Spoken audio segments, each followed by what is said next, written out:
almost, 44.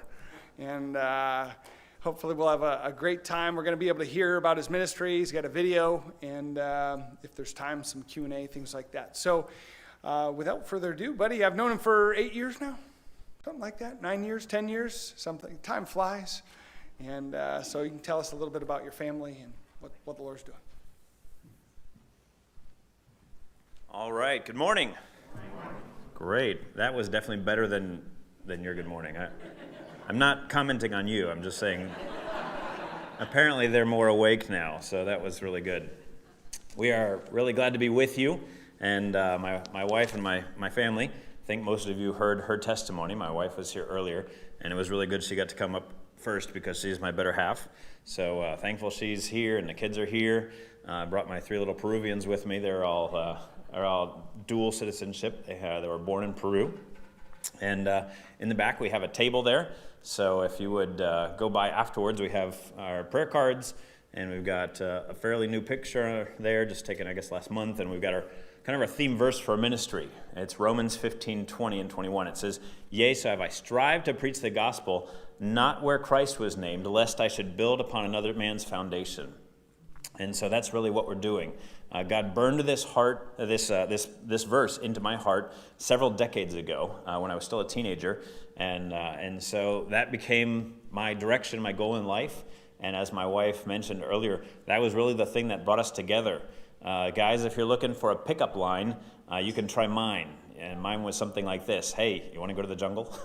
And I mean, it works for the right girl, you know. Not all girls are going to respond the same way to that one, I will say that.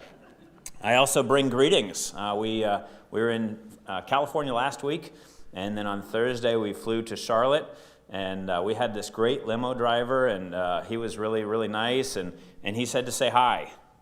You might recognize him. His name is Bob Brenneman. So he wasn't actually a limo driver. He's not driving limos for a living, okay? He's an assistant pastor there at Bible Baptist in Matthews, North Carolina, for those of you who aren't aware, which is just south of Charlotte.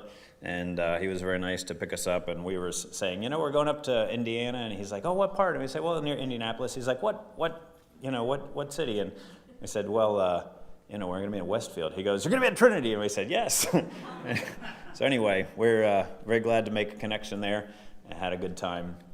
And as Pastor Daniel said, we've been friends for a number of years and have been talking about coming here for quite a while. So we're glad we can finally be here. But I wanted to share several things this morning. I'm so glad that you got to hear my wife's testimony, and I'm going to share mine as well a little bit. I'm trying to give you a little bit of background. As I mentioned, this verse really is something that the Lord burned into my heart a long time ago. I was born in a Christian home. My parents attend Faith Baptist in Greenville, South Carolina. Some of you may have gone there, maybe when you were in school or something. My pastor growing up was John Vaughn. And so I heard the gospel, from the earliest ages. I was attending even before I was born. And so I was in church, and I began hearing the gospel again very early. I remember one time I was sitting in church, and I still remember this. I was sitting in church. I was very little. I don't know exactly how old, but I was misbehaving, as children are wont to do. And my dad gave me a couple warnings and then took me outside and applied the board of correction to the seat of learning. And anyway, at that moment, I realized that I was also a sinner. And so I can remember praying a prayer. I didn't say anything to my dad, apparently, because he has no recollection of it. But for many years after that, every time I heard a message on salvation or heaven or hell or the rapture or anything like that, I would always get kind of nervous, and so I would pray again, and I'd say something like, "Lord, if I'm not saved now, then I want to be saved." And so I'd say something like that and continued in these doubts for many years. And I always kind of had this plan B. So my plan B was really dumb. If you have the same plan B, I encourage you to change it because I thought, well, maybe, the rapture is going to happen, or I'm going to get hit by a truck or something and I'll be dying. And so if that's the case, I'm going to pray and get saved. And I say my plan was really dumb because I'd already prayed hundreds of times, maybe thousands. So, ask yourself, what is one more time going to help, right? It's probably not. Why? Well, because we're not saved by praying a prayer. That's not what salvation is. Salvation is when a person repents and believes. What does he believe? He believes the gospel. He believes that Jesus came to earth, being God, took on human flesh, and gave his life as a ransom for us.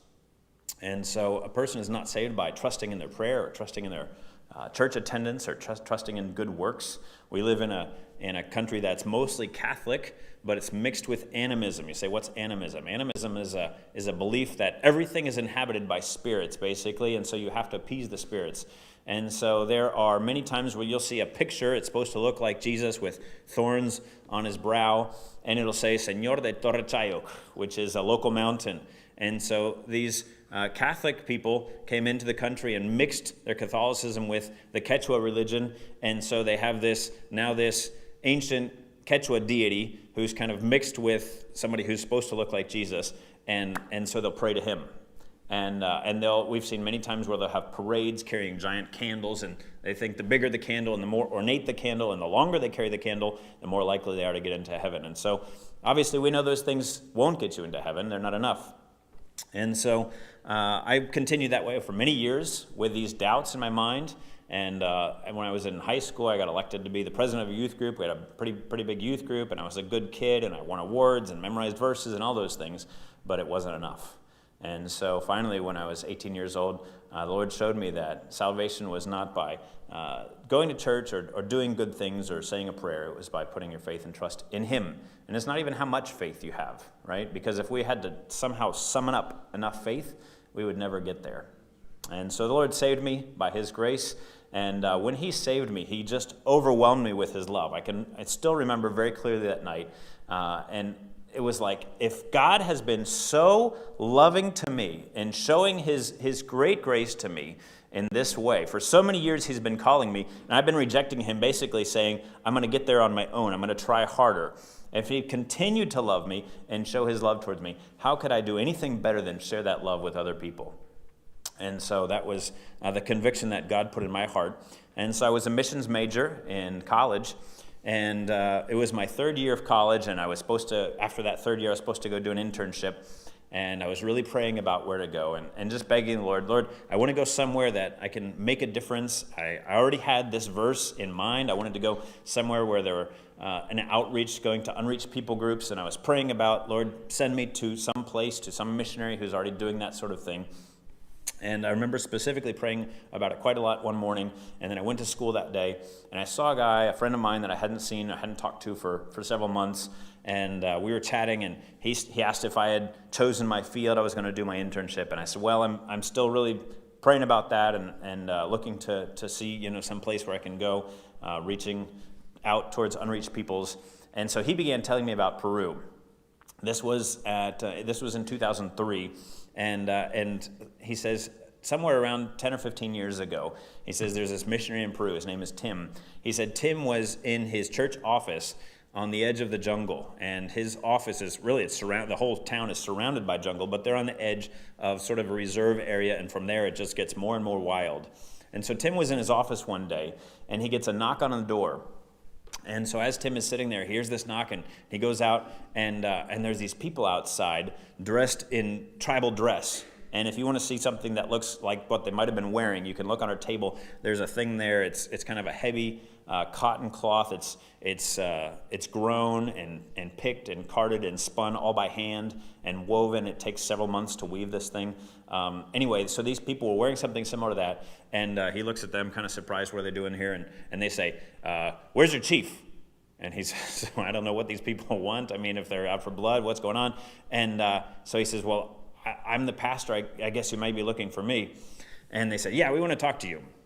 And they said, listen, many years ago, we had people in our village. They came and they translated the Bible into our language. And this is actually the Bible it's a copy of that same Bible. It's got a few pictures in it, not a lot. But it's a language called Yine.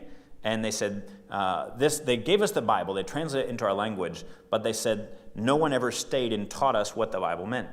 And so they said, in this Yine Bible, there's a lot of words that don't exist in Yine. So they took some Spanish words and just stuck them in. So one of them, for instance, is the word ecclesia, or in Spanish, iglesia, which is church. And so they said, we had some people from our village, and they were in town doing some trading and things, and they saw your church sign, and they said, if they have that word on their sign, church, then surely they must know what it is. And so those people went back to the village, and they told the people in the village about the church sign, and they said, well, then let's send a delegation to that church and learn what is a church. You can imagine having people on your doorstep show up for that? And so these people came, and they were the delegation. They came to specifically learn, what is a church? And so Tim sat down with them for a couple of days, explaining to them, what is a church? How do you become part of a church? What does that mean? Of course, going through the gospel with them. And at the end of those days, I mean, this was all very new to them. And I don't think any of them made a profession of faith at that point, but they were very interested. And so they set up a date where Tim would go down to the end of the road, and he'd wait there, and they would come up the river and meet him and take him back to their village. Well, the date came. Tim went down to the end of the road, waited there, camped there for 5 days, and the people didn't come. And so he started asking others who were maybe going through the area, and they said, listen, the rains came early. This area, and I mean, I wish I could take you all on this wild trip. We actually have a little video on YouTube of the trip going through this area, because it's a pretty big river, and it turns into a box canyon, and it gets wild. Anyway, so the river got too rough, and the people couldn't come pick him up. And so the date came and passed, and he didn't get to go. Well, he returned to his town and spent a couple more months there, and then shortly after that, he went on furlough. When he came back from furlough, he was now in a new part of Peru. So all this happened is somewhere in the late 80s, early 90s. We don't know exactly the date. And so my friend is telling me this in 2003, and he says, and so since that point, we haven't had any contact with those people groups. We don't know whether they've heard the gospel or not. We don't know if anybody's got there to teach them the Bible or not. And so I said, that's the kind of people I want to go to. And so I ended up going down to Peru and doing my internship with Tim. And we actually got to go to that village. Well, while we were there not to the village all the way, but to the town where Tim used to live. So while we're in this town, I'm saying to Tim, we've got to find a way to contact these people. We've got to look for them. I mean, there's got to be some way. And I don't know why it occurred to me. The Lord, I guess, just brought it to mind. But I said, Tim, isn't there some sort of like two-way radios that they use out here in the jungle, sort of like almost like a ham radio type thing? And he said, yes. And I said, well, if we could find an office where they do those calls, maybe we could make contact and try and figure out, maybe they would know what kind of group this was or where they were or something. And so he said, yeah, let's try that. So we go to one of these offices, and he asks some questions and tells them he didn't know exactly where they lived. Supposedly they were a week downriver, and this was their language. And so that's all we knew. And so he goes asking questions, and they said, well, we think we may know the village. And so they actually put him in contact through the radio with his people. And they said, yes, that's us. We want you to come back. So I had to return to the U.S. after my furlough. I didn't get to go, but Tim went and confirmed that they still wanted visits. And so the following summer, in 2004, my wife and I got married. We went on a very nice honeymoon, and then part B of our honeymoon was we went and lived in a tent, in a hut in the jungle for a month. So, guys, there's another tip for you. If you want to, attract the right girl, just tell her this will be our honeymoon. Anyway, the Lord blessed, and through that, kind of make a long story short, he ended up calling us to Peru. And so we moved to Peru in 2007, and have been there for the last 14 years. Our 3 children were born in Peru. We lived for a little while up in the mountains, working with Tim and the church that he planted, and then we've been in the jungle now for the last 12 and a half, 13 years, and the Lord has allowed us to plant a church and be influential in planting several others. And so we'd like to show you a little video now, and if we have time later, we'll maybe take some questions, so I guess write those down or keep those in mind. We'll maybe have some time if the Lord allows. So let's play that video, please.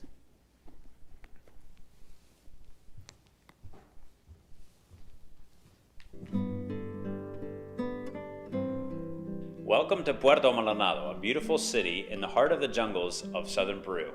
Puerto Maldonado is sometimes called the gateway to the jungle because of its strategic location on the Madre de Dios River, and the first stop for many who visit the region for expeditions into the greater Amazon rainforest.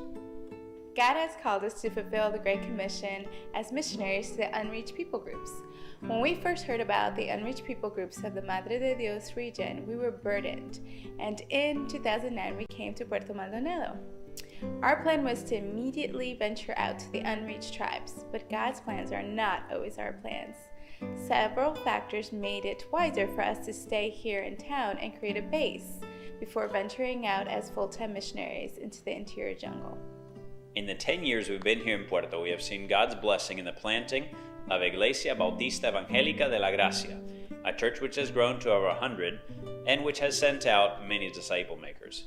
We praise the Lord that in 2012 we saw the salvation of Emily, followed by her husband Segundo, who was the chief in his tribe at that time. Through much time spent discipling them, they have both grown spiritually and have become close friends and co-workers in our work here in Peru. We hope to travel upriver to labor with them in reaching the uncontacted. There are an estimated 24 unreached people groups in the country of Peru, with a heavy concentration in this region. We believe that Christ has called us to live among the tribes in the jungle full-time, fulfilling the Great Commission by winning these people for Him and making disciple makers from within the tribes. 2 Timothy 2:2 says, "The things that thou hast heard of me among many witnesses, the same commit thou to faithful men, who shall be able to teach others also." We realize that this will not be easy. It will cost sacrificing the luxuries we know, sacrificing many hours of blood, sweat, and tears, and it may even mean sacrificing our own lives. But as Paul said in Philippians 1:21, "For to me to live is Christ, and to die is gain."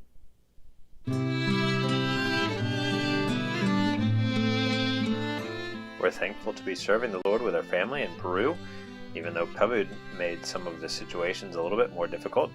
Thankfully, not all of our meetings were affected, and we were able to start meeting again, both the men and the women, as they celebrated Loren's birthday. And we love going upriver. We were not allowed to do that as much this year either. You can see here some of the houses that we visited, and this map shows some of the places that we've been able to travel to on our medical campaigns. The kids jump right in and get involved. They love being part of the work. We'll oftentimes include dental work and eye exams, as you can see here. Of course, we have our pharmacy and typical general medicine. We're very thankful for the doctors and personnel who come down and help. And you can see here one of our interns, Kristen, as she and Abigail are washing dishes. That's their sink right there. This man was shot with an arrow in that beach right behind where they were in that last picture. Of course, we have our evangelism side in the medical campaigns, which we couldn't do without our faithful Peruvian church members. We'll hold church services at night as possible, and one of the neat bonuses is getting to see all sorts of wildlife like macaws, giant rodents of unusual size, types of turkeys that we have in the jungle. This is a very small rodent on the left that Joseph's holding, and then of course a sloth on the right with a baby. This is a jaguar we saw one day as we were going down the jungle. I have lots of tarantulas as well. And remembering through all this that it's the feet of those who announce the gospel of peace that are beautiful, like these friends and co-workers in Peru. We're thankful to be able to partner with them as well. You see here one of the reasons we can't go out as much is because this is our church body meeting here in our old building. We're thankful that several people have been saved and baptized. In fact, quite a few have been saved and baptized over the last few years. And we appreciate very much a group called Hoops for Hope. They've come to help us with basketball, evangelism, sports, outreach several times over the last few years. Gets us into schools, even into the prison was that first picture. And the Lord has always blessed there. We had quite an interesting time during the COVID. We started by visiting our neighbors, and soon our whole yard was filled with people who would come. They'd show up every day, literally by the hundreds. Thankful not only that they were coming, but that we were able to involve other folks in the church, different church members who helped us and participated. Some of them also spoke to these crowds of people who were in front of our house. We would always make sure to give the gospel first before we would pass out the food. You see here Magnita, one of our other co-workers, Richard, one of our deacons, and the people would come in and grab the bags on the way in the door, and we'd be filling them as they walk through the line. All the kids were involved with us as well. You can see all 3 kids there in that picture, as well as somebody who came and helped. And then many people would choose to stay afterwards, and we'd hold Bible studies with them there in our patio, which we're very thankful for the space. God allowed us to do some counseling one-on-one and to even share the gospel more in depth with some of those who are volunteers. My neighbor across the street actually made a profession of faith, even though he was bedridden and soon passed away. We're thankful again for many volunteers who came. There are several different villages that are asking us to come. The first one there was Tipishka. This one's Monte Salvado. This one here is called Boquerambari. and we'd like to get out there more. We're very thankful also for our college and career class who are helping with children's ministries, and as we disciple them, it's so exciting to see them getting involved and serving in so many different ways. Here they are after helping us organize the Valentine's banquet. Lots of other church members as well involved with some of these activities. There's one of the youth group meetings we're having in our living room, and celebrating one of the young ladies here as she was having a birthday. We've also been able to hold youth camp on our very own property. God gave us this property for free. It's beautiful. It has a creek, and what a joy to be able to use this. However, it's not without opposition. This man here, along with some others, have been opposed to us purchasing our property. We've continued, however, with the construction. You can see here the footers. There we are pouring the second floor roof. There's the electricians who are coming along behind and passing the cables through. Here we are getting ready for a service, trying to hang up a screen. There's the structure for the second floor. Of course, we've done quite a lot of work inside as well. Church people have helped with some of the painting and some of the smaller things, although most of our folks are not tradespeople. We've had to hire out a lot of the work, and we're very excited about how it's turned out. It's not done yet. As you can see here, we still have work to do. But the reason we're in Peru, going back again to the unreached people groups, if we don't tell them, who will? Please pray for Lorraine as well, as all this has affected her health, and she's had several difficulties. Please also pray for a Peruvian pastor, godly co-workers, and the unreached of Peru. Perhaps God would have you come to Peru as well.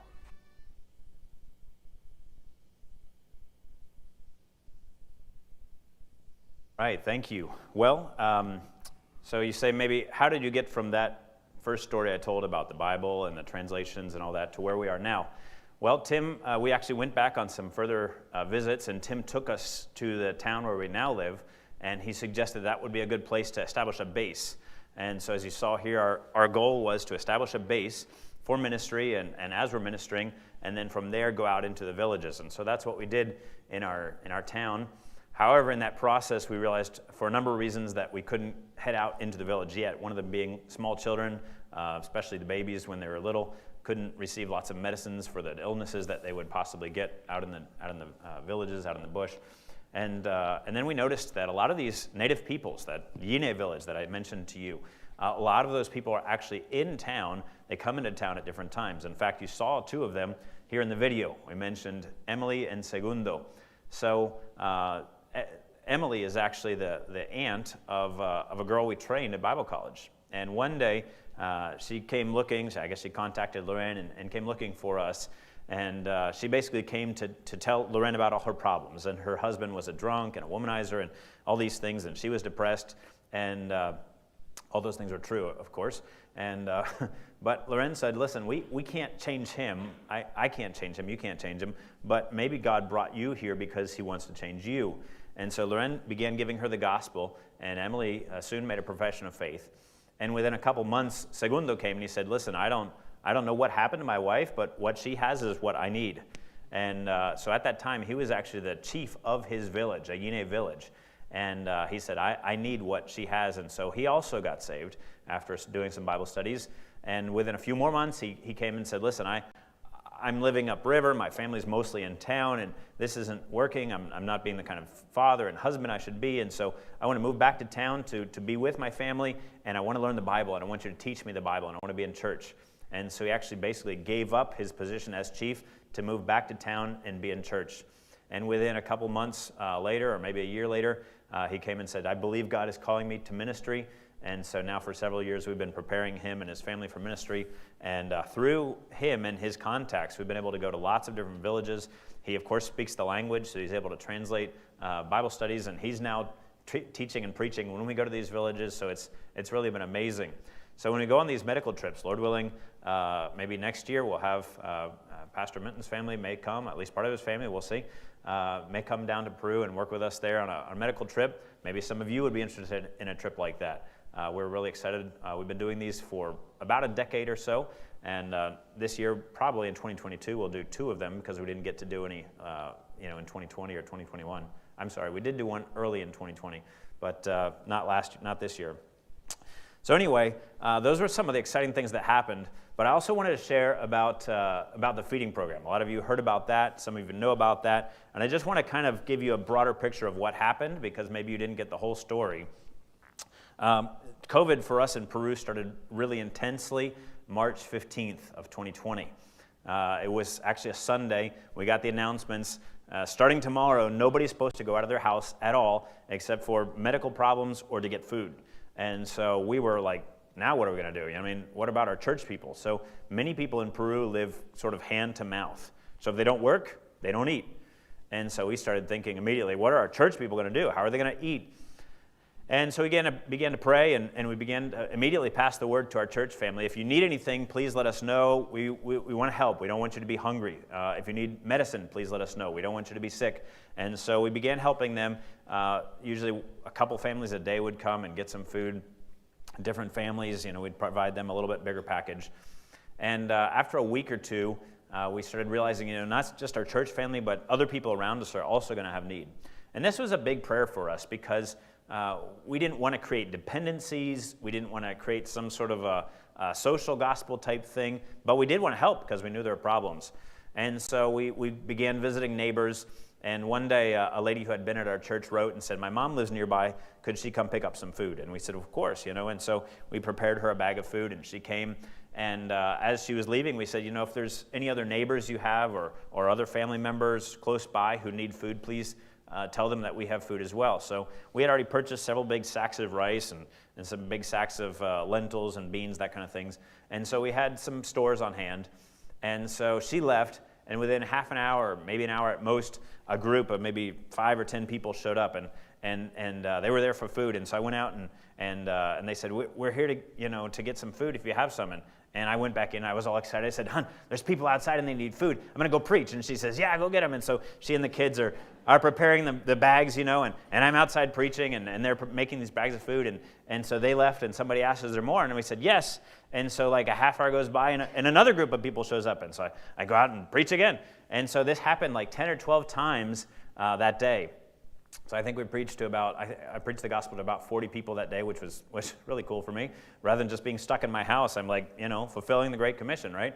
And so some of them asked if there was more food, and we said yes. And so the next day, we had like 100. And I preached the gospel again like a dozen times to these groups that kept showing up. And so we were all excited. And the third day, it was a little later, and I said, maybe nobody's coming today. It's a Saturday, I believe. And so we waited a few minutes, and then we had like 200 people that day. And so the bags we were passing out, they had some rice and some beans and, just some staples. We weren't cooking it. We're just giving them these things that they could go prepare. And they cost us about $3 a bag. And so you can imagine, you start adding it up, you're like, wow, you already passed out a bunch. Well, the Lord had supplied for that. But we decided before this ever began that we were not going to ask anyone for money or for food. If you're friends with us on Facebook, a few of you are, you'll remember we never put in there, please, give to this cause, or if you want to help. We didn't put anything like that in. We just showed pictures. Here's what we're doing. God is allowing this to go forth. We're passing out food and giving the gospel, and we just had people start writing, and churches start writing, and individuals and missions groups and all sorts of things. And so within a week or two, the numbers just kept climbing and climbing, and within a couple weeks, we were up to over 400 people a day. And we were spending hours every morning making these bags of food and passing them out to people. Then we'd go out in the evening and we'd make a couple hundred more bags of food with my kids, and we were just getting exhausted. So we were praying about that and asking God, what do we do? We want to be good stewards. We don't want our children to be exhausted, and we don't want to burn out here. And so the Lord gave us an idea of, instead of preparing the bags ahead of time, we would just kind of hang up different size bags on the door. And so as they'd come in, they'd get their bags. You probably saw it in the pictures there. They'd get their bags, they'd come in, and we'd dump the things into the bags. And of course, we'd preach the gospel to every single person that came through. And so our whole yard, imagine this here, is similar size, I guess. Our whole yard was filled back and forth, just a line of people through the whole yard back and forth. And so I'd preach the gospel to all those people, try and figure out more or less where that ended.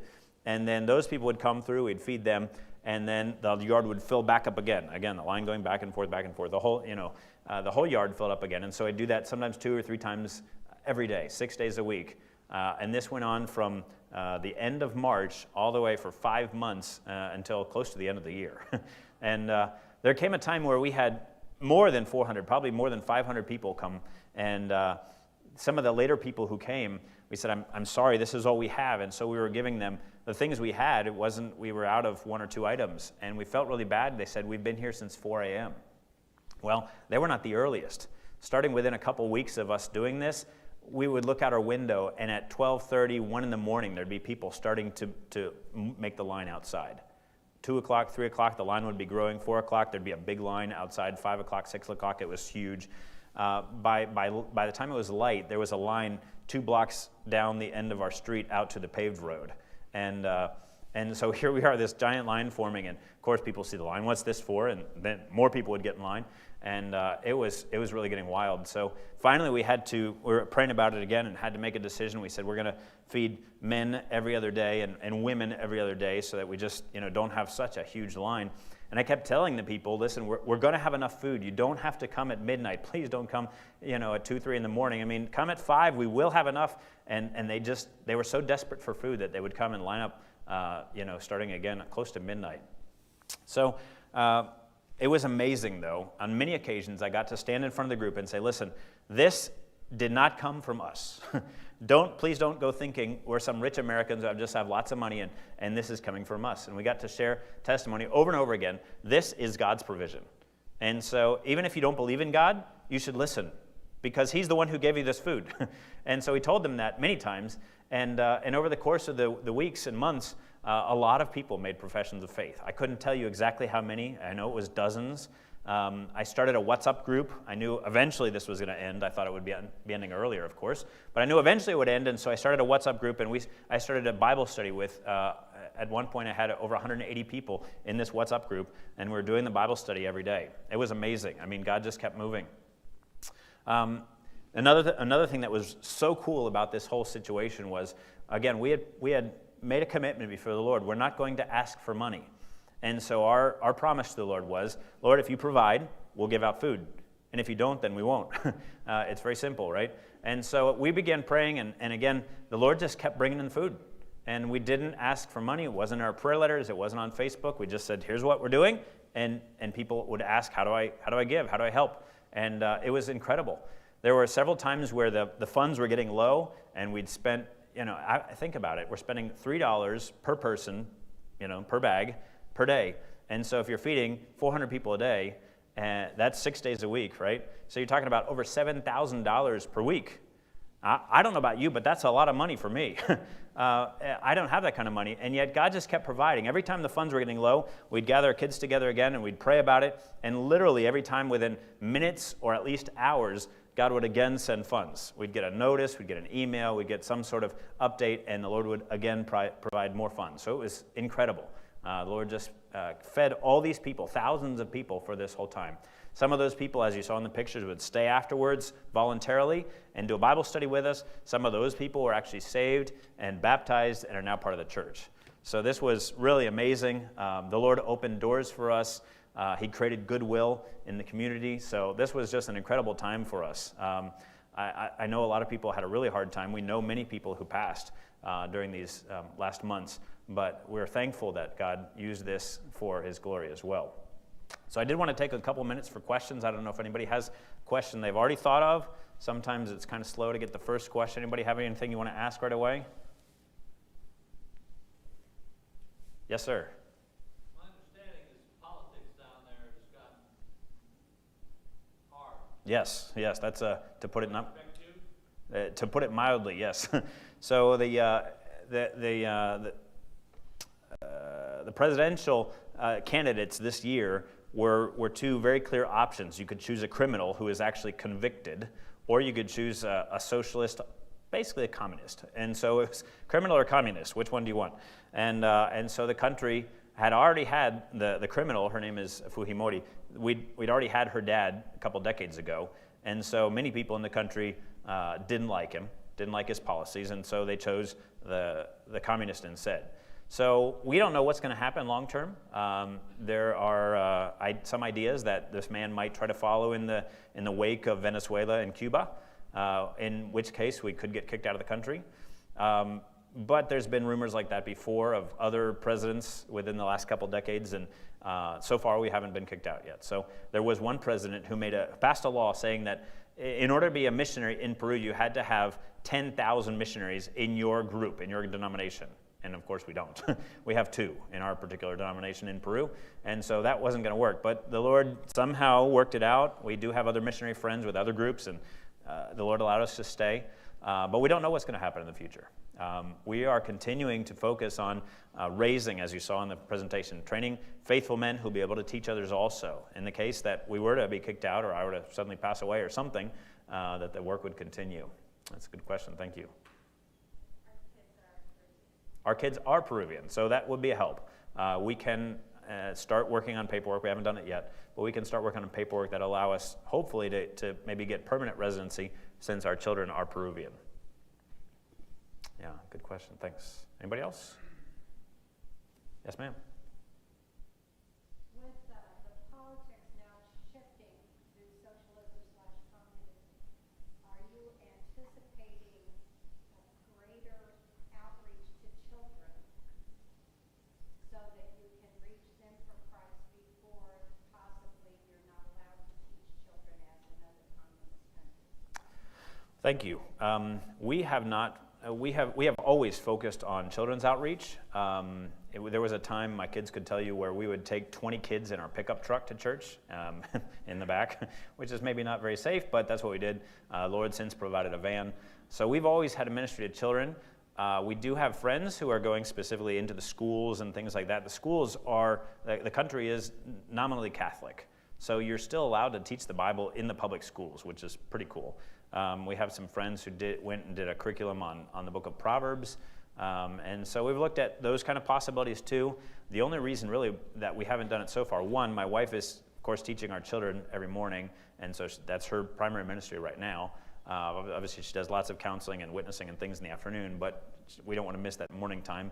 And then for me, we're taking these trips out into the jungle on a very frequent basis. So I don't want to, commit to be in a school and then not be able to be there, most of the time. So that's a good question. We'll have to, consider thinking about further ways we can reach out to the children before we're not allowed to anymore. Thank you for asking. I think I saw another one up here. Yes?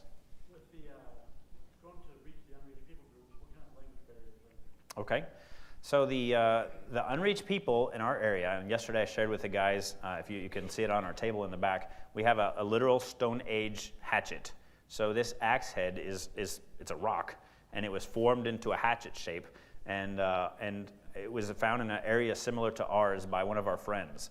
So he found just the head in a stream and got it, and then he made the handle and he tied it all together and gave it to me as a gift because he knows, of course, that's our goal. So what are the language barriers? The one of the language in our area, the unreached people that's closest to us, they're called Mashkopiro. And that's one of the names for them. There's, I guess, several different names. But the amazing thing is they speak a very similar dialect to the language that Segundo speaks. So Segundo and Emily speak, they're almost like cousins. And so he can actually communicate with them. And so even though I haven't learned their language very much yet, I know about this much. Some of you speak Spanish, you know how to say buenos dias, good morning. So just for an illustration, this other language, the Yine people and the Mashko people and Mashkopiro, their language says it like this: Kingeler Huaytanokawa. So it's not very much like Spanish.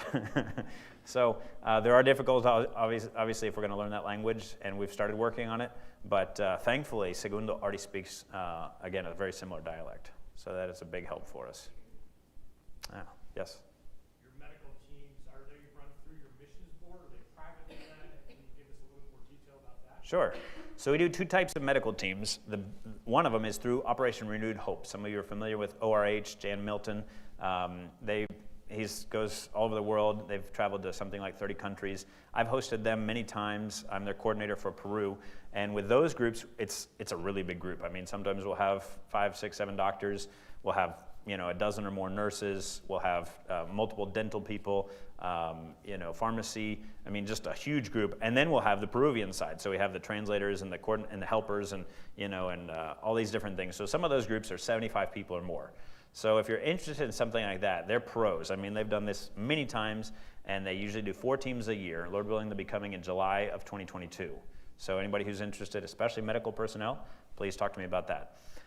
Even before we were with them, we started doing medical teams on our own, and so we take our own little medical teams, and you don't have to, by the way, you don't have to be medical. I mentioned we have helps people, we have like dental techs. You don't even have to know anything about dental stuff. You can just help us clean up the instruments and prepare the space and that kind of thing.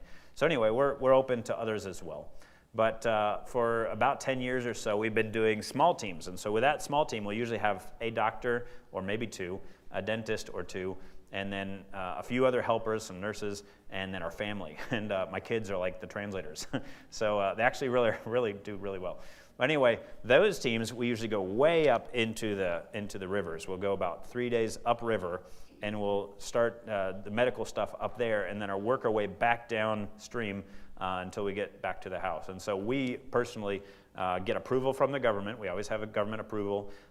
We coordinate the medicines. We have lists of things that we need to buy and all that stuff. So we basically run that whole part. So it's just a direct contact with us for those ones. Yeah, thank you. Yes, sir. Why was he named Segundo? Segundo. So segundo, for those of you who know a little Spanish might know, is basically the name second, right? So it's kind of like junior in Spanish. A lot of countries will have kids named Junior, but in our country, if you're the second or junior, a lot of times they'll just call you second. So his dad has the same name. Yeah, good. Any other questions? Oh, so yeah, my wife says I should tell you my tribal name. So we all have tribal names, and ours was given to us on that first visit that I mentioned in 2004.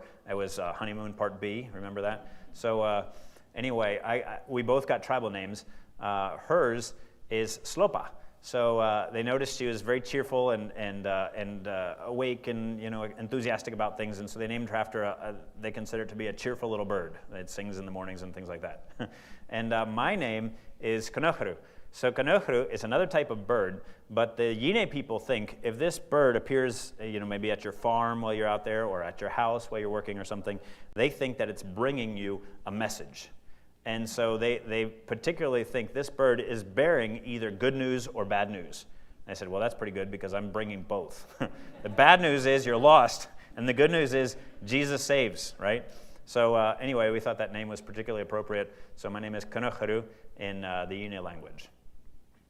Yeah. The kids also have names, and we won't go through all that right now. But anyway, they're fun too. You can ask them their names afterwards if you like.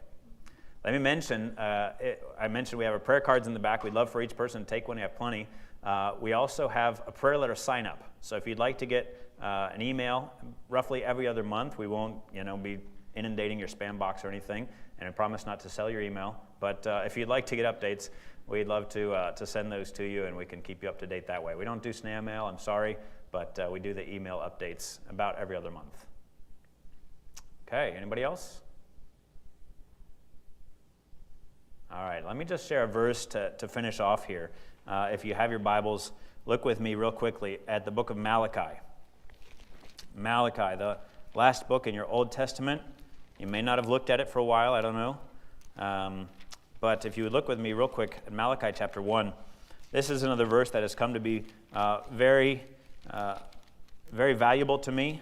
I love this verse. It's beautiful, and it's really set in sort of a sad context, honestly, because in the book of Malachi, if you remember, it's basically God makes a series of accusations, and then him, in his sovereignty, he knows what people will respond. And so he says, you're going to tell me this. When I tell you this accusation, you're going to respond this way. And he says, here's the thing. Here's how it really is, okay? This is the correct scenario, so you need to have this in mind. So basically in chapter 1, he's telling them, listen, I don't want your worship anymore. Your worship, he's saying to the Israelites, your worship is not valuable to me. It's just exterior. You're giving me second-rate offerings. You're bringing me the lame and the sick lambs. He says, I don't want it. He says, why? Well, basically you could say maybe in this way, you're setting a bad precedent.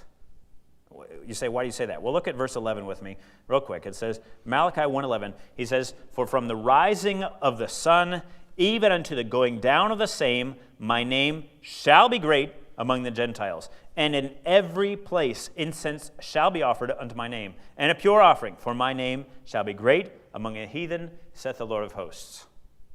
So God says, listen, you're messing around with this offering thing. You're messing around with worship, like playing at it. And he says, it's not good enough. He says, imagine that you had to pay your taxes and you took this lame lamb, this sick or blind lamb, to your governor and said, here's my tax lamb. And he's going to say, what? Right? That's not acceptable. And God says, listen, a lot of times that's how we are in our worship. A lot of times we just offer him our leftovers, and we should have the attitude that David had. Remember when David was trying to stop the plague that was going through because of his sin?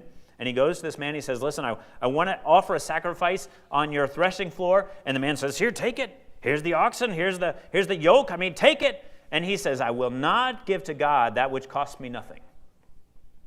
And that's the mindset we should have, isn't it? Right? What do you have that you could give to God that is more valuable than your own life? Right? It's great to give offerings. It's important to give tithes. It's great to be here serving in the church, right? But maybe the Lord is calling some people to give your life. Maybe the Lord wants you to consider missions full time, maybe long term. Maybe some of you say, well, listen, I have health problems. Well, a lot of missionaries have health problems. Maybe you say, well, I don't speak Spanish. Well, a lot of missionaries go to the field and learn language there. You could come up with all sorts of objections.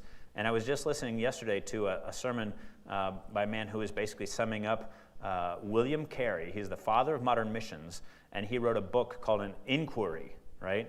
Maybe some of you have heard of that book or read that book, but he says it's basically an inquiry into the means into use of means for the propagation of the gospel. He's saying we should be willing to go out on a limb for the sake of the gospel.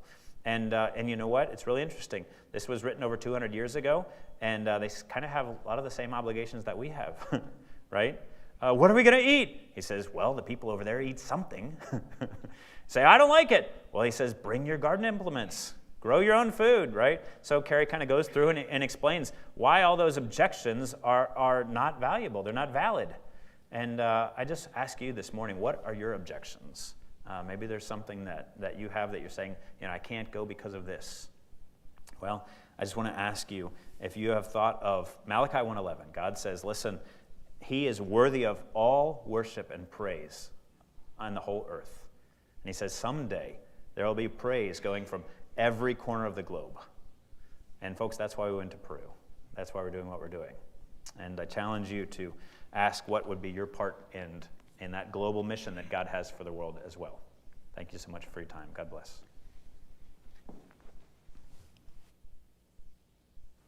All right, well, we'll return tonight at 5:15 and hear Buddy preach from God's Word and share the truth with us, and we'll have an opportunity then to worship the Lord together.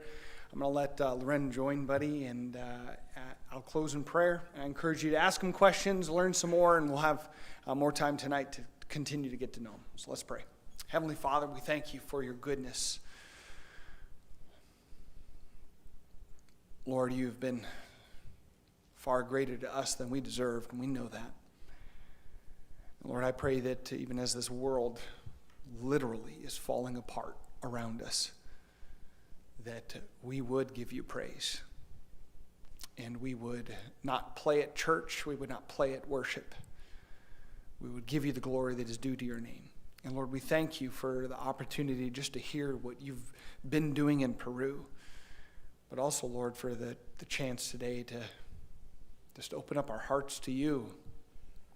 I pray you'd continue to speak to us, that the truth that you reveal to us would penetrate the hardness of our hearts, so that we leave here this morning changed, eager to return again tonight to give you praise, be confronted with truth, but Lord, that the change would be beyond that even, and it would progress into this week, that we would give you praise by speaking your truth and your love to those around us. Lord, thank you so much for your goodness. I pray you bless everyone here today for joining and giving you praise, and that we would be able to come again. So thank you, Lord, for your goodness. We pray this in Jesus' precious name. Amen. You're dismissed.